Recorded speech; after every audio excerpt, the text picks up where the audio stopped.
You were born in Europe in the year 1348, not in an age of great kings, nor in a time of glory like the stories describe, but in one of the most terrifying periods in human history.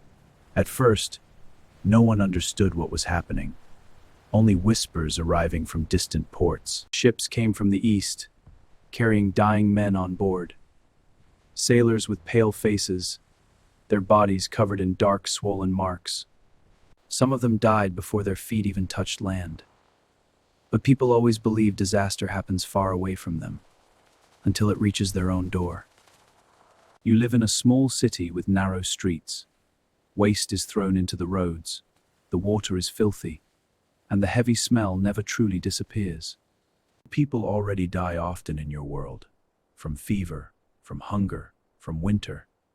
But this was different. One day, your neighbor stops leaving his house. Then his entire family disappears. At first, people try to continue life normally. The market opens, the baker works, children still run through the streets. But fear spreads faster than the disease itself. People begin watching each other carefully. Every cough, every moment of weakness, every pale expression becomes a threat. Then the symptoms begin.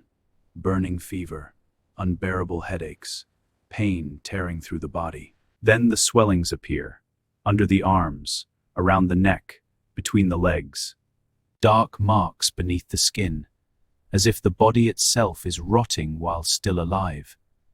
And the worst part is the speed. Sometimes people die within only 2 days. No one understands why. Some priests say it is divine punishment, and others walk through the streets whipping themselves, begging for forgiveness. But nothing stops it. The deaths continue. Every morning, the corpse carts arrive. Exhausted men knock on doors, bring out your dead, and in some houses, no one answers, because everyone inside is already dead.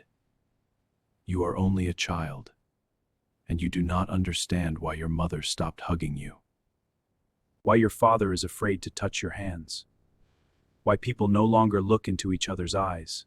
Fear changed everyone. Some fled the cities. The rich locked themselves inside their estates.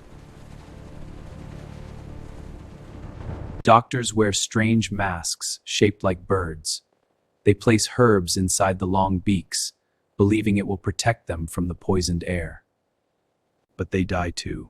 There is no cure. There is no safety, only waiting for your turn. The streets grow quieter every week, not because things are improving, but because fewer people are still alive. The shops are closed, the churches are full, the fields are left without harvest. Even animals sometimes feed on the bodies, and at night the city becomes terrifying in a way words cannot describe. Almost no sound, only the wind, distant bells, and carts moving through the darkness. Then comes the day every family fears.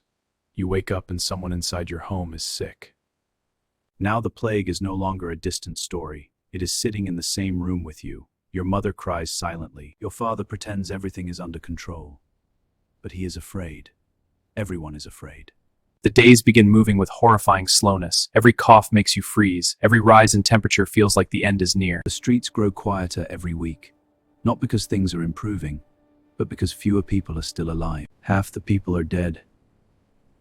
Some cities lost more than half their population. Entire villages stand empty. Doors left open, food rotting on tables, with no one left to eat it. You survived.